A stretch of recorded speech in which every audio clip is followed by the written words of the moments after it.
Good day, students. Welcome to math.serve.com. In this clip, we're going to be going over the solutions to the limits practice test. Be sure to download the test and go over all the problems before you go through this solution.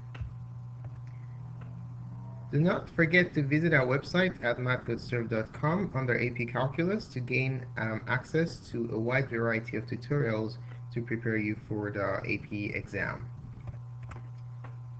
All right, let's take a look at question number one. Question number one, we are to find the limit as x approaches 9 of the square root of x plus 2 root x. Now this limit problem is something that can be evaluated with substitution. So what we're just simply going to do is evaluate this function when x equals 9. All right, so let's go ahead and evaluate it. Remember, this is an example of a finite limit. Okay, so how do we know that this is a finite limit? Well, is x approaching a fixed number? The answer is yes. And there are no directions involved, so this is a double-sided finite limit. So let's plug in the 9 into the function. We have 9 plus 2 root 9. And then if we simplify this, we'll have the square root of 9 plus 2 times the square root of 9, which is 3. And then let's go ahead and simplify further. 2 times 3 is 6. 9 plus 6 is 15. Since 15 cannot be reduced any further, our final answer is going to be root 15. All right, let's move on to question number 2.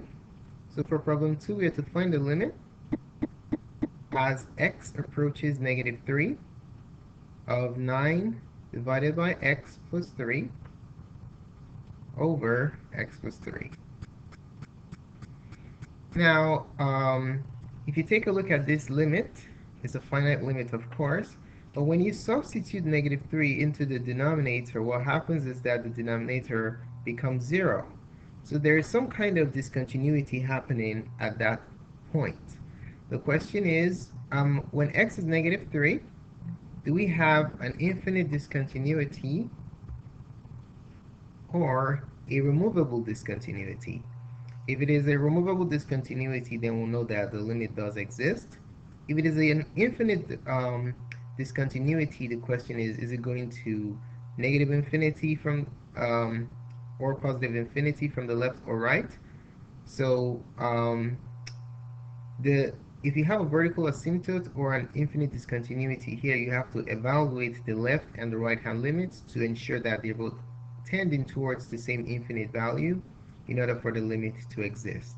If one is going to infinity and the other is going to negative infinity, in that case, the limit will not exist. They both have to tend towards infinity or negative infinity in order for the limit at the vertical asymptote to exist. Now in this case, we do not know what kind of discontinuity this is, so what we'll do is simplify it as much as possible and then see if we can cancel out this discontinuity here. So what can we simplify? The denominator is completely simplified, so we have to look at the numerator. Can we combine these two? Let's go ahead and try that out. Put this over 1. The LCD of x and 1 is x, so we multiply this fraction by x, top and bottom, to have the same LCD. Okay? Now this becomes the limit as x approaches negative 3 of 9 plus 3x divided by x. Alright, and then in the denominator, divided by x plus 3. Now we have a fraction in the numerator. We want to divide it by the denominator. So what I'll do, for the sake of uniformity, is express the denominator as a fraction also. Okay? So now we are going to have the limit as x approaches negative 3.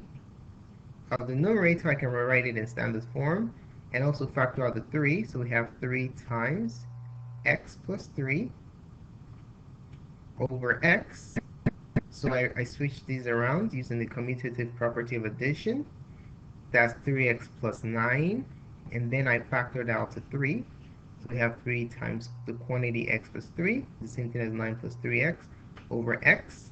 Now dividing by a fraction means you multiply by the reciprocal. So we reciprocate the denominator and multiply it by the numerator. The denominator fraction reciprocated yields 1 over x plus 3.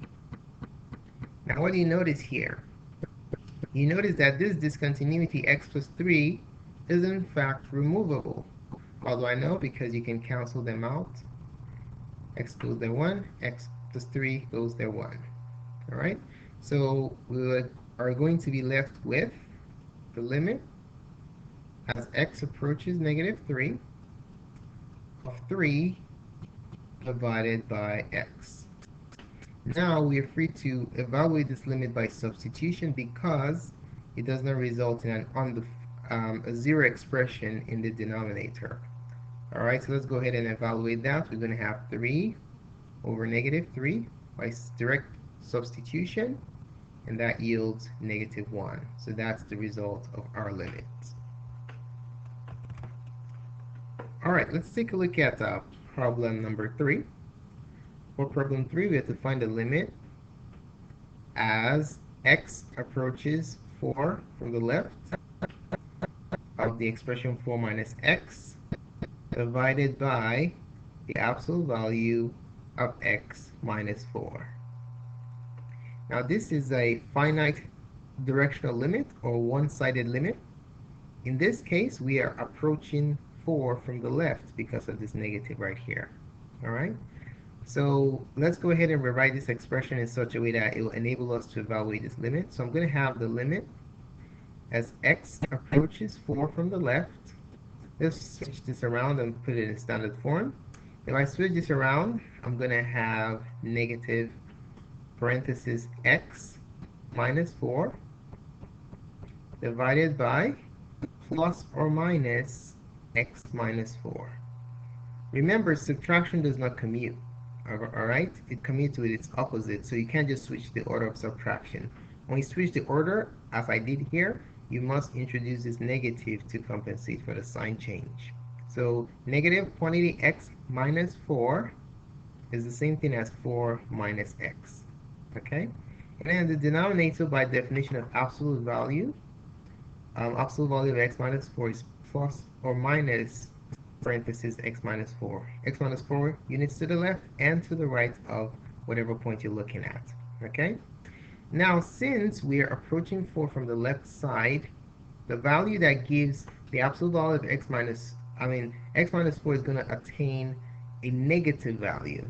Okay? So approaching 4 from the left, you think about 3.9, for example, and then you can see that if 3.9 is smaller than 4, you have a negative result. So what does that mean? This limit can be expressed further as a limit as x approaches 4 from the left of negative x minus 4 over, since we're approaching x minus 4 from the left, negative x minus 4. Now, let's see. We can reduce this, can we not? Yes, we can. Another thing to note is that had we plugged in 4 directly into the original problem, we'll have a 0 in the denominator, which we cannot simplify. It looks like an undefined expression. So that's why we had to do all this work of simplifying as much as we can. Okay? So let's cancel out the x minus 4s. X minus 4 goes here once, x minus 4 goes there once. So we have the limit as x approaches 4 from the left. Negative 1 over negative 1 is what? Simply 1, right? So the limit as x approaches 4 from the left of 1, this is a constant function independent of where x is going, so our final answer is going to be 1.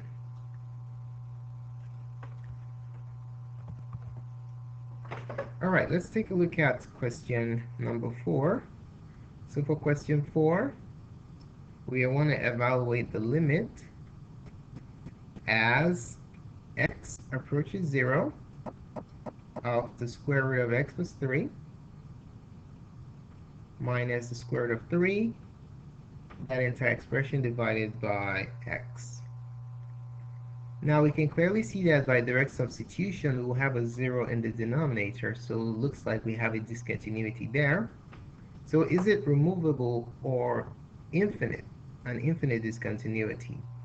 Um, so what we're going to do here is see if we can simplify this expression. If you see radicals, the first thing you want to think of, if you cannot evaluate by direct substitution, is rationalization. Can you rationalize the numerator here to see if you can actually cancel out this discontinuity, which will make it removable? So how do we cancel out radicals? We're going to make use of the conjugate, right? The whole idea of conjugate lies in the fact that if you have a minus b multiplied by a plus b, this is the factored form of what? This is the factored form of a difference of squares, a squared minus b squared. The same process here. If you can multiply this by a term that generates a difference of squares, the square root and the square root will cancel out. So that's why you multiply by the conjugate. So the conjugate here is the square root of x plus 3 plus the square root of 3. So the numerator and the denominator, square root of x plus 3 plus the square root of 3. Now, how do you find the conjugate? You just simply invert the sign in the middle. Okay? Remember, we already have a minus b, so you just invert the sign of the second term to get your conjugate, like that. So what we'll do here is just multiply the numerator out. Since the numerator is in the form a plus b, a minus b times a plus b, so this is, you can look at it as a minus b times a plus b. If you multiply a minus b by a plus b, what do you get? Get a squared minus b squared. So that's exactly what we'll have here. We're going to have the square root of x plus 3, square root of x plus 3 squared, minus the square root of 3 squared. Alright, and then in the denominator, we are going to leave it unsimplified, okay, leave it in a factored state. The reason being that we do not know if this 3 that's causing problems with continuity is removable. So if we distribute it, it's hard to cancel it out if it is in fact removable. Alright, so we'll leave the denominator in its unsimplified state, and then we'll focus on simplifying the numerator to see if we can extract or be left with an x. So if you simplify this, the square and the square roots cancel out. You have x plus 3. The same story here, the square and the square root cancels out, minus 3 divided by x times the square root of x plus 3 plus the square root of 3. Okay? Plus 3 minus 3 cancel out since you're opposites. Now you're going to have the limit as x approaches 0 of x divided by x times the square root of x plus 3 plus the square root of 3. Now what do you notice in this resulting expression? You notice that these two x's can divide out. So that tells me that this original x here is actually a removable discontinuity situation. Alright? So now that we've eliminated that discontinuity, let's hope that we do not have another issue, which is not possible. So we have that taken out, and then we're left with the square root of x plus 3 plus the square root of 3. Now we can evaluate this expression by substitution. We're going to plug in the 0 for the x's. So we have only one x. So this becomes 1 over the square root of 0 plus 3 plus the square root of 3. If you simplify that, you're going to have 1 over root 3 plus root 3, which equals 1 over 2 root 3. And then, of course, you can rationalize the denominator, rad 3. And your final result will be square root of 3 over 2 times root 3 times root 3. What is root 3 times root 3? Root 3 times root 3 is the square root of the product of the radicand. So it's root 9, which is just 3. So 2 times 3 is 6. So there goes your final answer, root 3 over 6.